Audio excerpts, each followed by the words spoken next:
مبلغ دعوت اسلامی اور رکن شورا نے سنتوں بھرا بیان فرمایا۔ باب المدینہ کراچی پاکستان میں مدنی پھول بھی بے حد اہم اور انداز بھی بہت خوب۔ چلتے ہیں رکن شورا کی جانب۔ پیارے آقا علیہ الصلوۃ والسلام کے دربار کے کچھ شعراء بھی تھے، ماشاءاللہ نعت خواں بیٹھے ہیں، نعت پڑھتے ہیں۔ پہلے کے دور میں دو طرح کی لڑائیاں ہوتی تھیں۔ ایک لڑائی تو یہ ہوتی تھی کہ لوگ تلواروں سے لڑتے تھے، اور اس زمانے میں شعروں کے ذریعے، لکھائی کے ذریعے بھی لڑائی ہوتی۔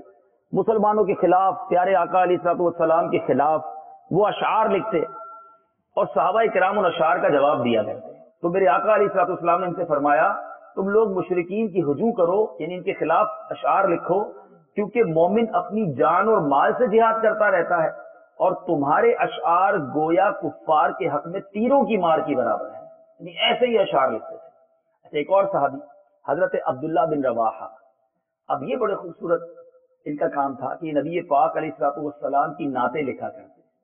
میرے آقا نے سید الشعراء کا لقب عطا فرمایا، اور یہ جنگ موتا میں شہادت سے سرفراز ہوئے۔ اور ایک تیسرا نام، ہم سب ان کا نام جانتے ہیں، حضرت حسان بن ثابت رضی اللہ تعالیٰ عنہ۔